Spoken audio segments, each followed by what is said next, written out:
Ethan Hayes froze in the doorway, his briefcase slipping from his numb fingers. The sound echoing from the living room was impossible. It was a sound of laughter. For the first time in 2 agonizing years, since the crash that had stolen his wife, Sarah, and silenced his son's spirit, Leo was truly laughing. A young woman was gently maneuvering his wheelchair, her face a theater of silly expressions. And now, Captain Leo pilots a starship to the asteroid field. Whoosh! We must save the galaxy from the grumpy aliens. Leo's small hands came together in a weak but definite clap. A light, a brilliant spark that Ethan thought was extinguished forever, danced in his eyes as he tried to mimic the whoosh sound. The sight shattered Ethan's composure. 2 thick tears carved hot paths down his cheeks. It was a miracle. It was impossible. But it was happening. Overwhelmed, he lost his grip on the briefcase entirely. It hit the hardwood floor with a loud, jarring thud. The spell was instantly broken. The laughter died. Leo's shoulders slumped, and he retreated back into the silent, hollow shell of boy Ethan knew all too well. It was as if a switch had been flipped, plunging the room back into darkness. Who are you? Ethan's voice was a raw whisper, torn between hope and suspicion. What are you doing with my son? The woman stood up quickly, nervously smoothing her plain uniform. Mr. Hayes? I'm Clara. Clara Evans. The agency sent me. They didn't call you first. Ethan's gaze fell on Leo, who was now staring blankly at his own lap. The shift had been brutal, from a boy filled with joy to one utterly broken, all in a single moment. Oh, goodness, I am so sorry, Clara stammered, her face flushed with embarrassment. I can leave. I can come back another day. But as Ethan watched her, he realized something profound. She didn't look at Leo with pity. She hadn't treated him like a fragile victim. She had treated him like a child. A flicker of desperation decided for him. No, he said, his voice barely audible. You can stay. Just be gentle with him. My son is very fragile. Ethan stayed the next day, the words heavy with 2 years of learned caution. Clara looked from Leo back to Ethan, and for a split second, her eyes held a quiet disagreement. She didn't see fragility in the boy. She saw a profound, crushing loneliness. Of course, she replied softly. I'll be careful. But Ethan knew she wouldn't stop trying to connect with Leo. And for the first time in a very long time, he wasn't sure he wanted her to. That day, Ethan found himself unable to work, spying from his office window. Clara was in the garden, tending to the flower beds, while Leo watched from the porch. She wasn't just weeding. She was telling a story. You know, the flowers told me a secret this morning, she said in a conspiratorial whisper. That rose over there? She's a complete drama queen. Spends all day complaining about the sun. Oh, it's so hot. Oh, I'm so thirsty. Clara mimicking a high, theatrical voice, putting a hand to her forehead. But the little daisy next to her is very shy. She only speaks in a tiny whisper, like this. Clara's performance was complete with dramatic faces for the rose and a timid expression for the daisy. Leo watched it all, his focus absolute. It was more interest than he'd shown in anything or anyone in 2 years. A sharp pain bloomed in Ethan's chest. When was the last time he had even tried to make his son laugh? When had he stopped trying? He knew why. It was because the crushing silence of Leo's non-reaction hurt too much to bear. The memory ambushed him. Sarah, pushing Leo on the swing in the park, their joyous shouts echoing in the clear air. Higher, Mommy, higher. It was a Saturday morning. The last Saturday morning before their world came to an end. Ethan shut his eyes, the familiar wave of guilt washing over him. If only he hadn't insisted Sarah come with him to the market. If only he had driven slower in the rain. If a sharp sound from the porch pulled him from the darkness. It was a sound of clapping. It was stronger this time. A genuine round of applause for Clara's floral theater. It was the first truly voluntary movement Ethan had seen his son make in months. Mr. Hayes? Clara's voice made him jump. She had come up to the porch without him even noticing. I'm sorry to bother you, she said, her expression gentle. I was just wondering if I could make Leo a snack. He barely touched his breakfast, Ethan admitted, the exhaustion clear in his voice. He glanced towards his son. It was true. Leo ate only what was necessary to survive, with no will, no pleasure. I could try, Clara offered, her tone gentle. But he's particular with food. A small smile touched Clara's lips. What if I make sandwiches cut into animal shapes? Sometimes making it fun is all it takes. Ethan wanted to tell her that nothing worked with Leo, that he had already tried everything under the sun. But there was an earnest hope in Clara's eyes that silenced his cynicism. "You can try," he conceded. An hour later, Clara returned with a tray. On it were sandwiches expertly cut into the shape of butterflies, with tiny cherry tomato antennae and delicate lettuce wings. "Look here, Leo," she said softly. "These little butterflies flew all this way to have lunch with you, and they're starving for a hug from your tummy." Leo stared at the tray with wide, curious eyes. He hesitated for a long moment. Then his small hand reached out, picked up a butterfly, and took a tiny bite. From his office window, Ethan had to physically stop himself from shouting with joy. Leo was eating on his own accord. "That's it, champ." Clara praised him warmly. "The butterflies love you. They said you're the kindest boy they've ever met." When Clara left for the day, she knelt down to be at eye level with Leo. "We'll play more tomorrow. Okay, Prince?" Leo responded with a slight dip of his chin. It was a barest of movements, but it was an unmistakable yes. For the first time in 2 years, Ethan felt something real and dangerous take root in his heart. Hope. 3 days later, Clara's special routine with Leo had become a tradition. She had managed to turn the mundane task of cleaning the house into a grand adventure. In the mornings, she would push his wheelchair from room to room, inventing stories about everything they saw. The large vase in the hall became a king's castle, the chandelier a visiting starship, and the main staircase was transformed into a mountain guarded by friendly dragons. And Leo responded more and more each day. He began pointing at objects, a silent request of Clara to bring them to life with a story. Sometimes, Ethan would see him moving his mouth silently, as if his mind was rediscovering how to form the words he longed to say. His eyes were shining again.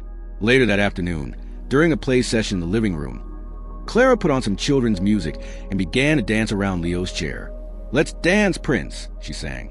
"You move your arms and I'll move my feet." Leo lifted his arms, swaying them to the rhythm. It wasn't much, but it was participation. It was life, slowly, miraculously, returning. Ethan watched, hidden in the doorway.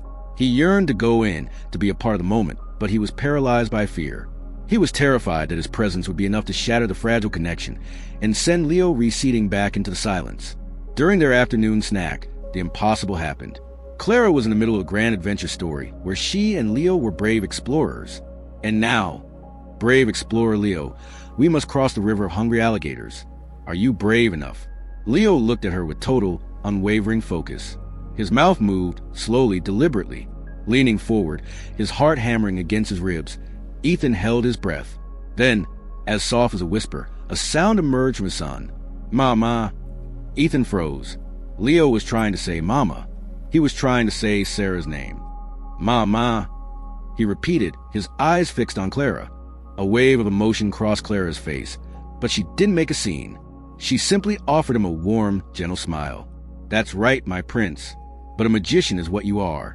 When Clara left that day, there was a new confidence in her walk, a determination in her eyes. She had done it. She had broken through. But neither Ethan nor Clara knew that they were being watched. From a second-story window across the street, a shadow had followed every movement, every tiny piece of progress. And the shadow was not happy with what it saw. A week later, on Clara's 7th day, everything changed. She was pushing Leo's wheelchair down the hall, humming a soft tune, when the doorbell chimed. Ethan went to answer it, and she could hear muffled conversation from the entryway. A moment later, footsteps approached. "Leo," Ethan's voice was strained, unfamiliar. "There's someone very special here to see you." Ethan's voice was bizarre, a strange mix of shock and something that sounded like dread. When the woman stepped into the living room, Clara felt the air leave her lungs. It wasn't possible. It couldn't be real. The woman was identical to photographs of Sarah that adorned the house. The same height, the same blonde hair, the same piercing blue eyes. It was as if Ethan's dead wife had stepped back into the world of the living. The impact on Leo was immediate and devastating. A strangled cry of pure terror ripped from the boy's throat as a violent tremor seized his small body. His eyes, wide with fear, locked onto the apparition. "Hello, my little angel," the woman said, her voice an eerie echo of the one in Ethan's memories. "Aunt Veronica is back." She moved towards a wheelchair and pressed a kiss to Leo's forehead, completely ignoring the fact that he was shaking uncontrollably. Ethan was visibly rattled, his own hands trembling as he forced the introductions. "Clara, this is Veronica, my wife's twin sister. Veronica, this is Clara, the employee." Veronica extended a hand to Clara, her smile perfectly shaped but failing to reach her eyes. There was a chilling emptiness in her gaze. A pleasure, Clara. I hope you've been taking good care of our family. Our family? The words sounded possessive, a deliberate claim. I'm doing my best, Clara managed to say. Of course, Veronica replied smoothly. Ethan told me you've been very affectionate with Leo. There was an insinuation in her tone that made Clara deeply uncomfortable, as if her genuine care for the boy was something improper. All the while, Leo remained frozen, trapped in a state of shock. Veronica was in Europe, Ethan explained, his voice still unsteady. She was recovering from Sarah's loss. Now she's back to be near us, to help with Leo. That's wonderful, Clara said, trying to sound sincere. He needs his family. But something was terribly wrong. If Veronica was grieving, why did she seem so controlled, so calculating? Exactly, Veronica said, her cold eyes locking with Clara's. Family understands family better than anyone. Isn't that right, Ethan? The way Veronica looked at him was loaded with a history that Clara couldn't begin to decipher. There were years of unspoken feelings in that single glance. Leo, my love, won't you give your auntie a hug? Veronica reached for the boy, but he recoiled deep into his chair, making a choked sound of pure distress. He's still very sensitive, Ethan explained quickly, his words rushing out. The accident, it left him deeply traumatized. Of course I understand, Veronica said, her voice softening into a tone of practiced sympathy. But I'm his family, Ethan. I am the closest thing to Sarah he will ever see again. If anyone can bring him back, it's me. Clara's eyes darted to Leo, and what she saw was terrifying. Every bit of progress from the past week had vanished. The boy had retreated into the apathetic state of his first few months after crash. But it was worse now. His emptiness was laced with unmistakable fear. Veronica noticed Clara's worried gaze and offered that same icy smile. You must be wondering about the resemblance, aren't you? She asked. Yes, Clara admitted. Sarah and I were identical twins.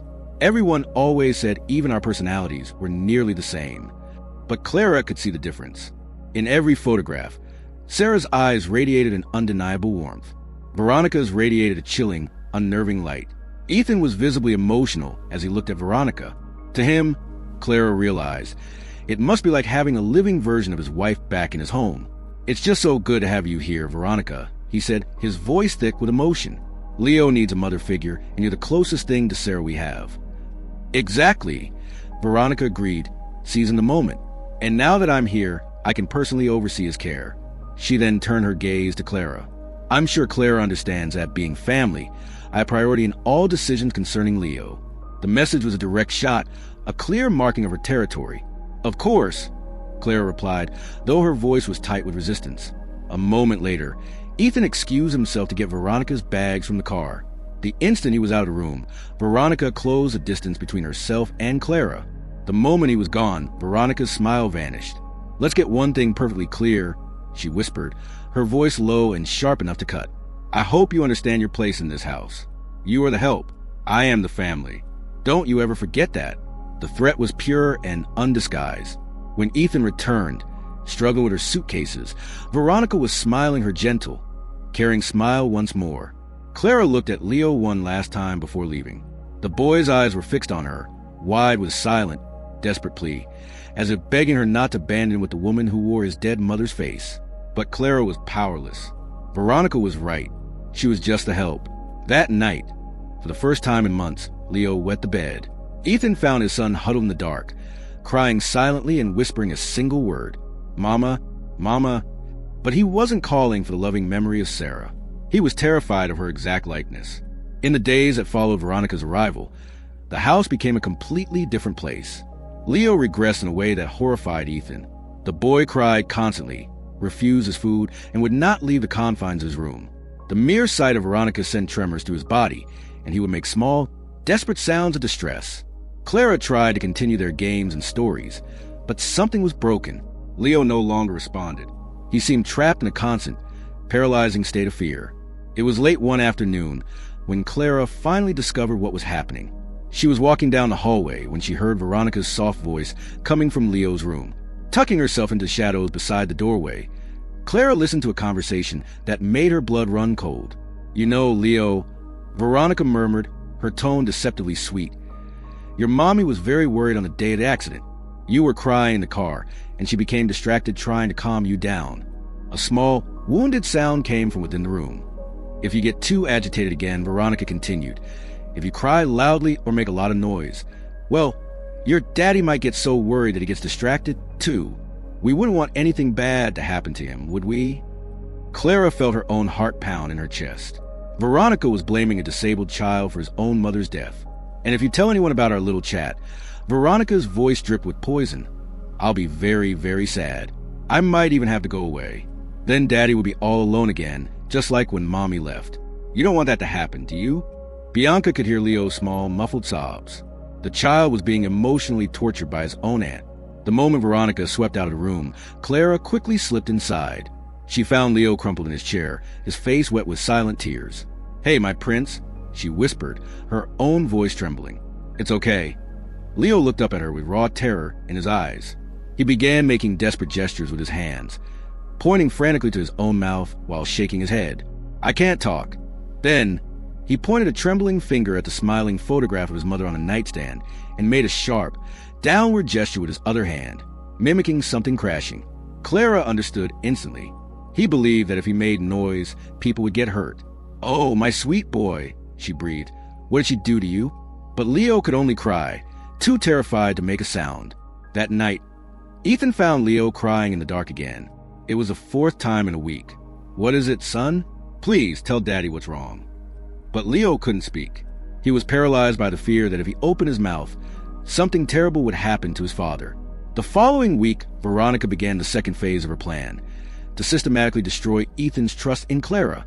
She planted small, poisonous seeds of doubt during seemingly casual conversations. Ethan, she said one evening, her tone laced with concern, don't you think it a bit strange how much worse Leo has become since this cleaner started working here? What do you mean? He asked, confused. Well, think about it, she sighed. He was stable, considering his condition. Then this woman arrives, creating false hope, promising impossible improvements, and look at him now. He's never been worse. Ethan fell silent. It was true that Leo was far worse, but he knew the decline had started the very day Veronica had arrived, not Clara. But his grief and exhaustion were a thick fog, and he couldn't see the truth so clearly anymore. There's something else that's been worrying me, Veronica said to Ethan a few days later, her voice a perfect imitation concern. I overheard her telling Leo that Sarah sends kisses from heaven. She said that. Ethan asked, alarmed. She did. Veronica confirmed with sad nod.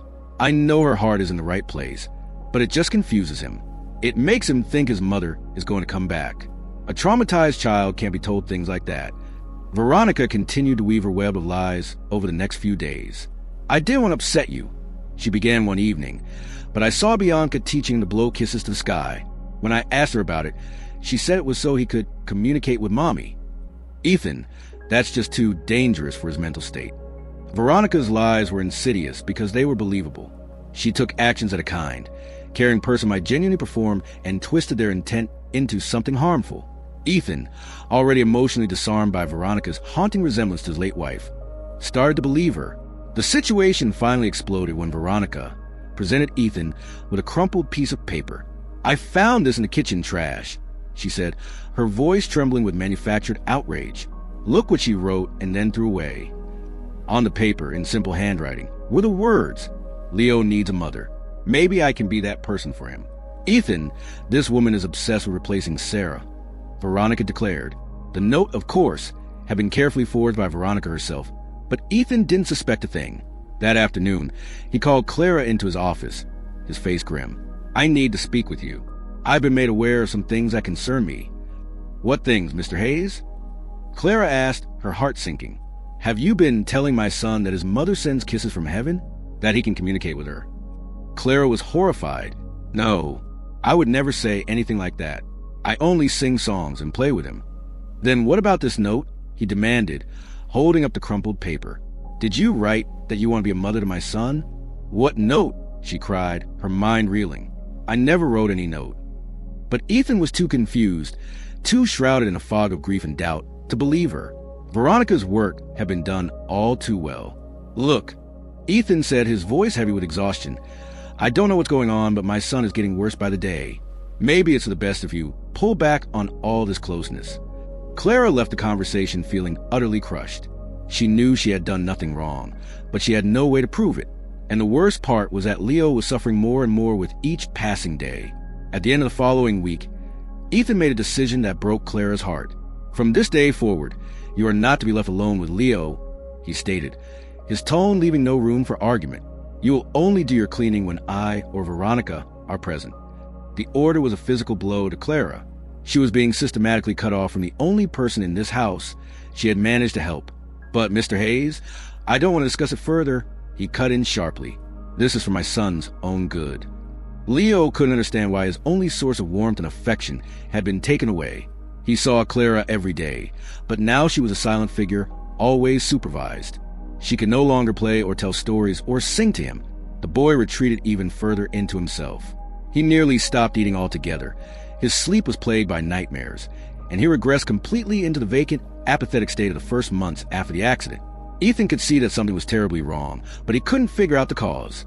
His son was deteriorating before his very eyes, but Veronica assured him it was a normal, albeit difficult, part of the grieving process. It was around this time, however, that Ethan began to notice strange things about Veronica. She claimed to have been in Europe for the past 2 years, but she knew incredibly specific details about the house's current routine. She knew where things were stored, and she even commented on habits of his that had changed only a few months prior.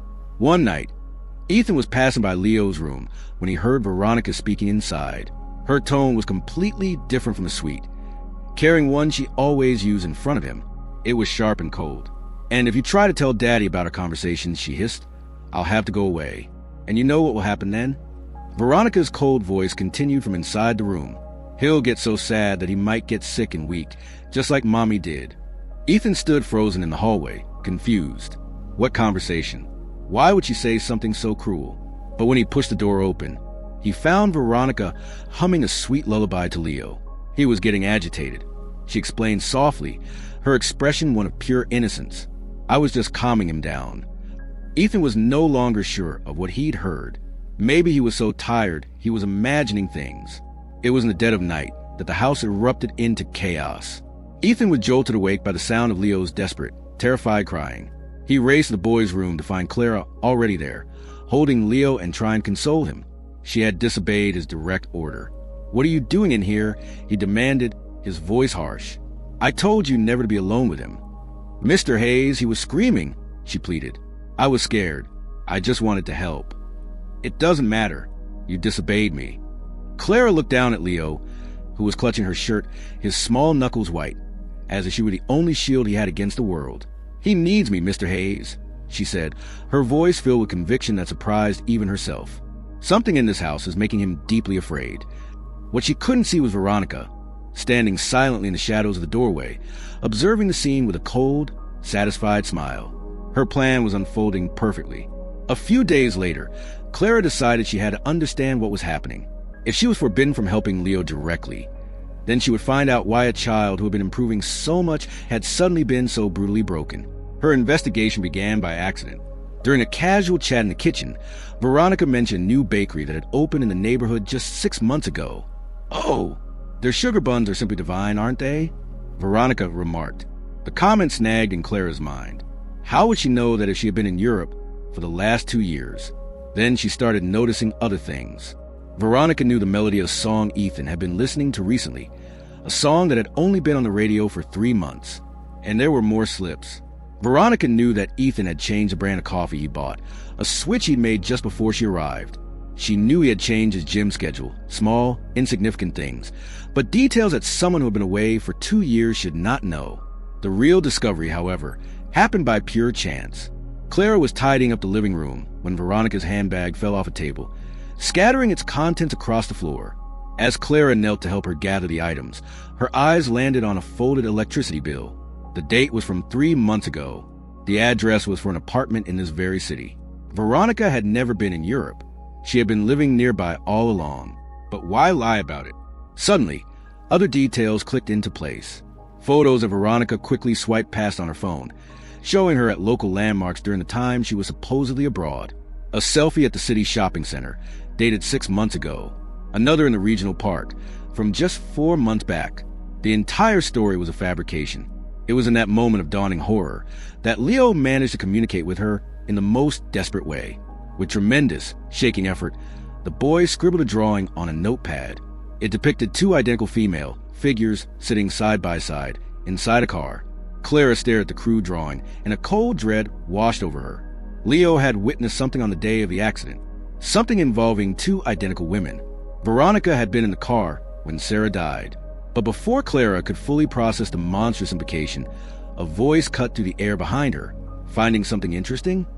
Veronica stood in the doorway, her sweet smile completely gone. "I was just helping you pick up the things that fell from your bag," Clara stammered. "How convenient that you're always in the right place at the right time, isn't it?" Veronica's tone was glacial. Clara knew she had been caught, and something in Veronica's eyes told her that this was a transgression that would not be forgiven. That night, Clara arrived home to find her front door slightly ajar. Her heart hammered against her ribs. She was sure she had locked it when she left. She entered slowly, seeing that nothing had been stolen, but there were muddy footprints on the floor. Someone had been inside. Then in the bathroom, scrawled across the mirror in lipstick, was a message that made her blood run cold. The message read, "You have a beautiful family. It would be a shame if something happened to them." For the entire next week, Clara lived in a state of constant fear. Someone had entered her home, someone who knew where her family lived. But she couldn't give up now. Leo was suffering too much, and she was the only one who saw the truth. The first clue came, as it often does, by pure chance. Bianca was clearing the living room table when she saw some papers someone had left behind. They were bank documents. Ethan's name was printed in bold. Inheritance transfer. The amount was $50 million. Clara was stunned. Ethan had never mentioned any inheritance. She looked at the date. It was from 2 months ago, the exact time Veronica had supposedly returned from Europe. What a strange coincidence, she thought. Veronica disappears for 2 years and returns the very month Ethan becomes a millionaire. A few days later, something happened that made Clara even more suspicious. She was tidying the guest room when she found a prescription bottle in a dresser drawer. They were strong sedatives, prescribed to Veronica. The prescription was dated 6 months ago and had been filled by a local doctor. More proof that she had never been in Europe. Clara started noticing other small things. Veronica knew the name of the pizza delivery guy who had only started working 4 months ago. She knew the corner pharmacy had recently changed owners. She knew details that someone who had been out of the country for 2 years simply could not know. It was during a conversation with Ethan, however, that Clara discovered something even more disturbing. "You know," Ethan commented sadly one afternoon, "to this day, I still don't understand how Sarah lost control of the car." "She'd been driving for years," he continued, lost in the memory. "She knew that road by heart. She was so careful, never sped. It was raining that day, so she was going even slower than usual. But the car, it just veered off the road. It was as if, I don't know, as if someone else had jerked the wheel." The word sent a jolt through Clara.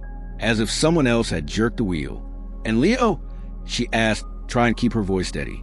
"Did he ever say anything about the accident in the early days?" He would cry and make these strange gestures, as if he were describing two people fighting. The doctor said it was just trauma, that children invent things to cope. Two people fighting, just like the figures in the drawings Leo still made to this day. That night, Clara couldn't sleep. The terrifying pieces of the puzzle were locking into place in her mind. If Veronica never left the city, if she only reappeared because of the inheritance, if Leo saw two people fighting in the car, and if the crash was an accident. The idea was so monstrous she tried to push it away, but it refused to leave. A 6-year-old boy wouldn't invent drawings with such specific, recurring details. A few days later, Ethan resolved to tell her about the inheritance. "Clara, I haven't mentioned this before, but my grandfather passed away 2 months ago. He left a very considerable inheritance for me." "Oh, really? That's wonderful, Mr. Hayes," Clara said, feigning surprise while everything clicked into place. "It's $50 million. It changes everything," he said. "Veronica is helping me figure out what to do with it all. She suggested that we could sell this house, buy something smaller, maybe even move to a different city." A cold dread washed over Clara. Veronica wanted to take Ethan and Leo far away, to isolate them from anyone who might interfere with her plans. And Leo? How is he handling the idea of moving? Ethan sighed deeply. He gets very agitated whenever we talk about it. He drew some more of those strange pictures again yesterday. "What kind of things?" Clara asked, her heart pounding. "The usual," Ethan sighed. Cars, women, they're confusing sketches. Veronica thinks it's just his mind trying to block out the trauma. But Clara knew that wasn't at all. Leo was trying to tell the truth, the only way he could. Can I see the drawings? Ethan hesitated. Veronica said it's better if we don't give them too much attention, that the more we focus on the trauma, the worse it gets for him. Of course, Clara thought. Veronica didn't want anyone to see what Leo was trying to communicate. Later that afternoon, she finally got a few precious minutes alone with Leo. The boy was in the living room, staring out the window. "Hey, my prince," Clara said softly. "Are you okay?" Leo looked at her with his sad eyes, then gestured toward a pencil and a pad of paper on the table. "Do you want to draw something for me?" He nodded, and with a trembling hand, he picked up the pencil and began to sketch. The image that emerged was clearer than any before it. Two identical women inside a car. One had her hands on the steering wheel. The other was pulling it hard, and in the back seat, a small boy was crying. Clara felt her blood run cold. "Leo, honey, did you see this happen? On the day Mommy got hurt." Leo nodded, tears welling in his eyes. Was Aunt Veronica in the car? Another slow, deliberate nod. Were they fighting over the wheel?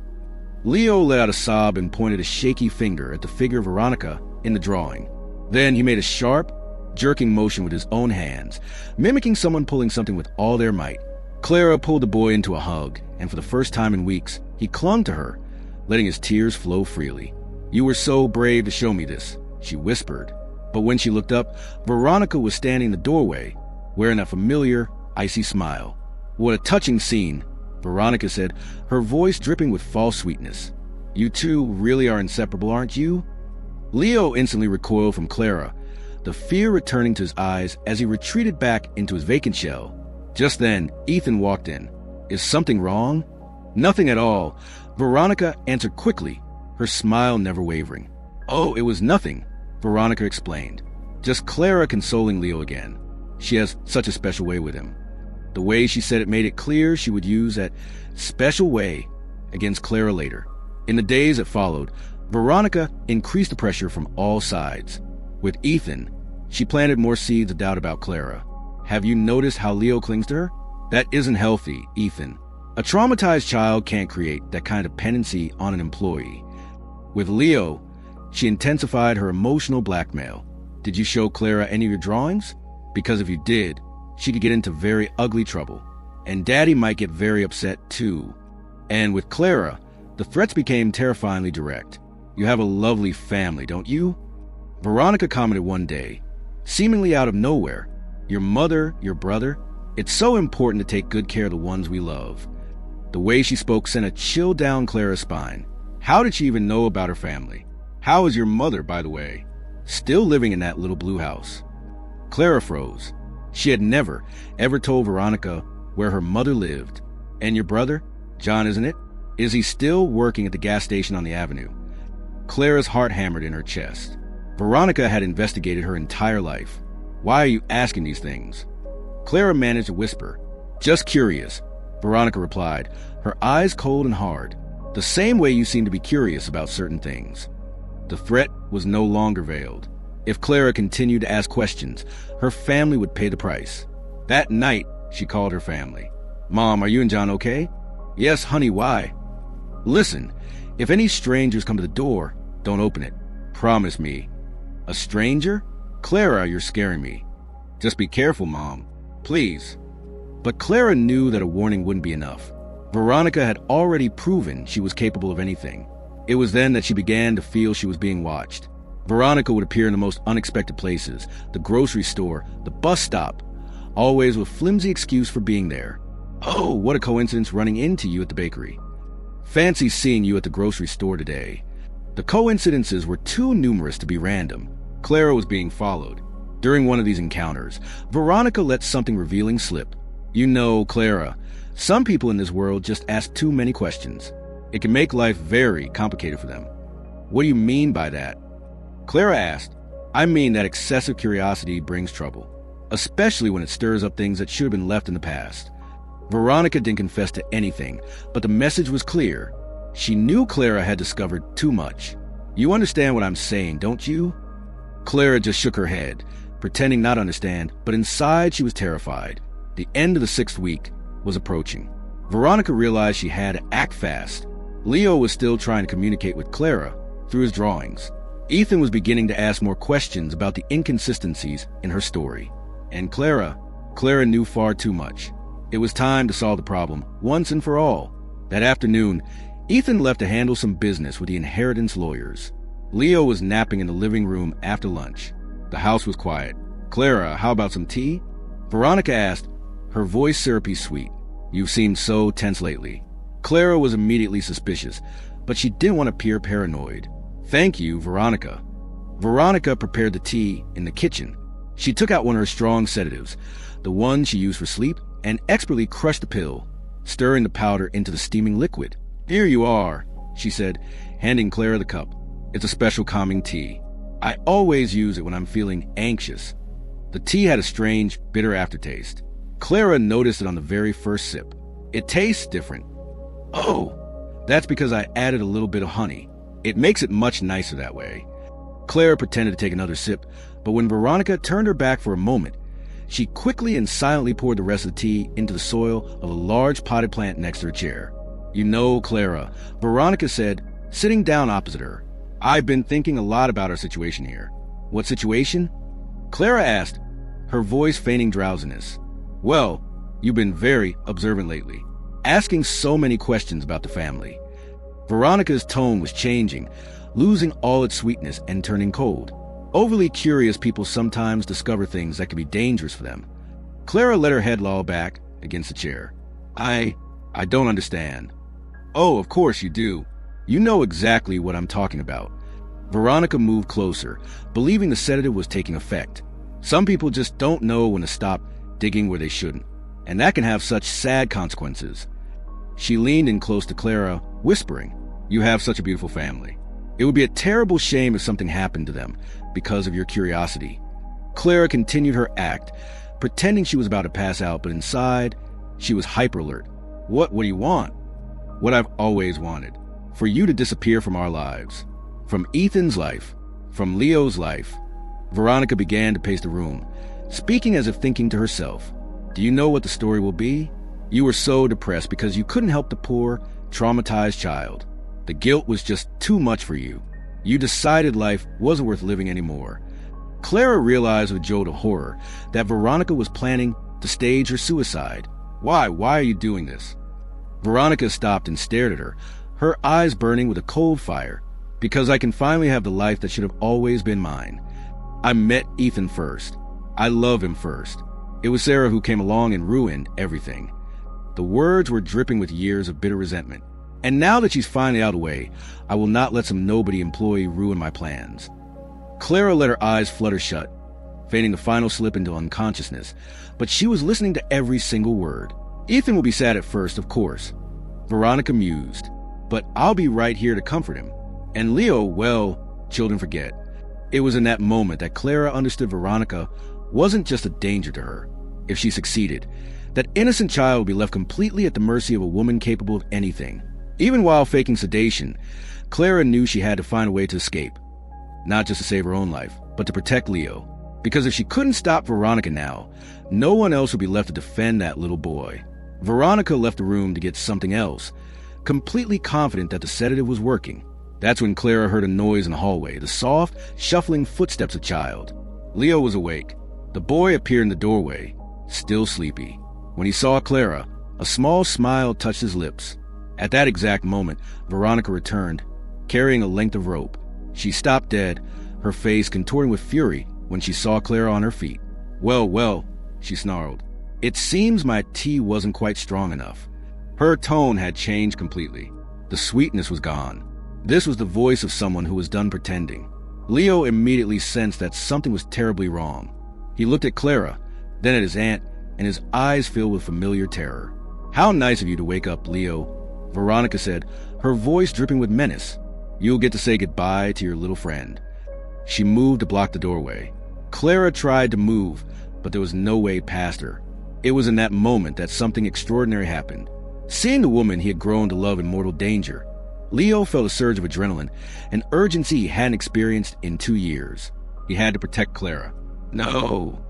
The shout ripped from his throat like a thunderclap. It was his first clear word in 2 years. Veronica was so stunned she dropped the rope. "Don't hurt?" Leo's words came out broken, but with fierce determination. "Clara, no."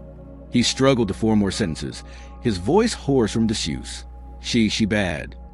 Leo pointed a trembling finger at Veronica. "Daddy? Daddy." He shouted the word louder this time. And at that exact moment, Ethan was walking through the front door. He heard his son's voice, truly heard it for the first time in years, and ran inside. He froze at the sight. The rope on the floor, Veronica pale and panicked, Clara cornered, and his silent son, shouting. "What is going on in here?" "Daddy, she want to hurt Clara." Ethan understood those words perfectly. "Veronica, what is this about?" But Leo couldn't stop. It was as if a dam had burst. She's in the car with Mommy. Ethan went cold. "What car? What about Mommy?" "She pulled," Leo cried out. "She pulled the wheel." Ethan felt the floor disappear from beneath his feet. "What are you talking about, son?" I saw everything." Leo was sobbing now, but the words kept pouring out of him. They were fighting in the car. Aunt Veronica pulled. Mommy crashed because of her." Each word was a physical blow to Ethan. He looked at Veronica, who was white as a sheet. "That's not true, Ethan." The boy is confused. He's traumatized. "I'm not confused. I remember." Leo's voice was growing stronger, more confident. "She said it. She said she wanted you for herself. That Mommy stole you from her." A slow, dangerous rage began to build inside Ethan. "Veronica," he said, his voice low and deadly, "look me in the eye and tell me it's not true."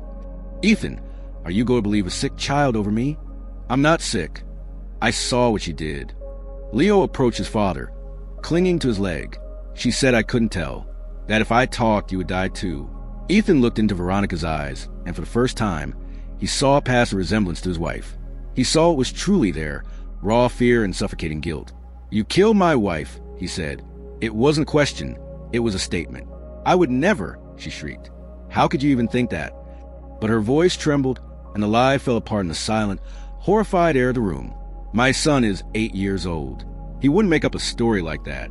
Why did you disappear right after the accident? Why did you only come back after I inherited the money?" Ethan was piecing it all together out loud. "You were always jealous of Sarah." Seeing she was cornered, Veronica crumbled. "All right, we talked in the car." "Yes, but it wasn't on purpose." The words tumbled out in a desperate rush. "She found out I still loved you. She said she was going to tell you everything, that she would ruin any chance I ever had." Ethan was trembling with fury. "And so you killed her." "I just wanted to make her stop. I just wanted to talk." "But she fought back and my wife died," Ethan finished, his voice raw with pain. "And you let me blame myself for 2 years. You let my son believe it was his fault." "It wasn't my fault." Veronica shrieked. "It was hers." It was as if a 2-year weight had been lifted from the boy's shoulders. Ethan pulled out his phone and dialed the police. "Hello? I need help. I'm at my home and I have a murder confession." The police arrived 15 minutes later. Ethan had explained everything over the phone. When the officers entered, they found Veronica sobbing on the floor, Ethan holding a quiet Leo, and Clara still pale with shock. An officer approached Veronica. "Ma'am, Veronica Lacerda?" "Yes." "You're under arrest for the murder of Sarah Hayes and the attempted murder of Clara Evans." As they put the handcuffs on her, Veronica looked at Ethan one last time. "I always loved you, Ethan, more than she ever did."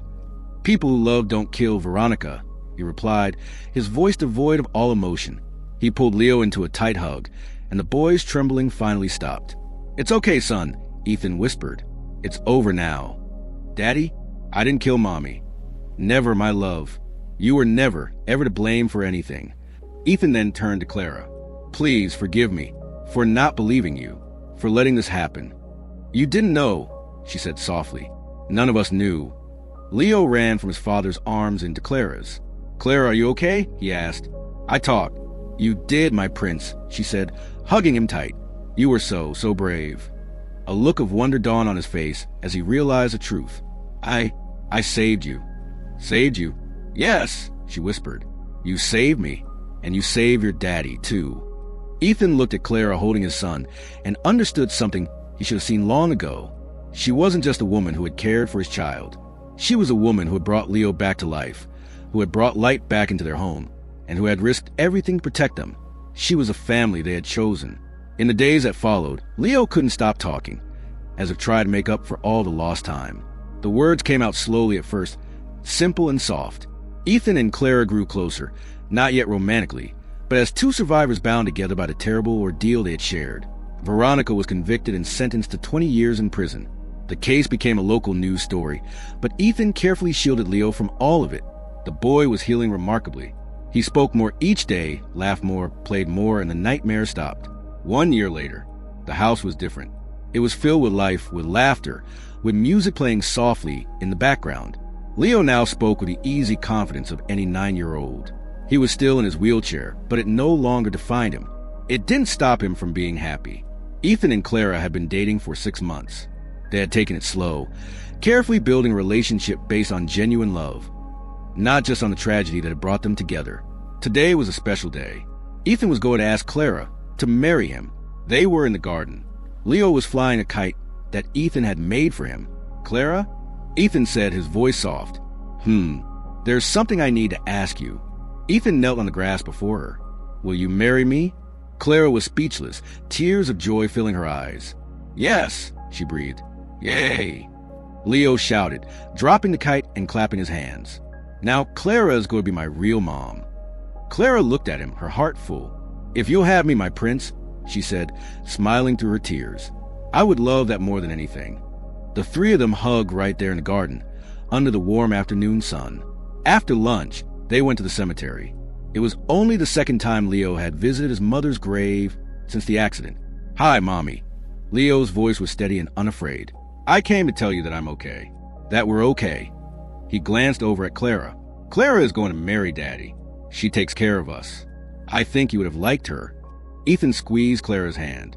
"And Aunt Veronica, she's not going to hurt anyone anymore." Leo placed a single flower on the grave. "You can rest now, Mommy. We're going to be okay." They stood there for a few minutes in peaceful silence. Then, they walked back to the car. Ethan pushing the wheelchair, Clara at his side, and Leo holding both of their hands. Love had conquered lies. Truth had conquered fear. And a family had been formed, not by blood, but by the heart. When they arrived home, Leo asked if he could stay in the garden a little longer to watch the stars come out. "Daddy, is Mommy happy up in heaven?" "I'm sure she is, son." "And she's not angry that Clara is going to be my new mom?" "Of course not," Ethan said softly. "All she would ever want is for you to be happy." Leo smiled and looked up at the night sky. "Thank you, Mommy," he whispered, "for sending Clara to us." Ethan and Clara looked at each other, moved. Their life together wouldn't be perfect. There would be challenges, hardships, and difficult moments. But there would be love. There would be truth. There would be a family that chose to stay together. And in the end, that's all that matters. Did you enjoy this story? Do you think Clara got the ending she deserved? Let me know in the comments below.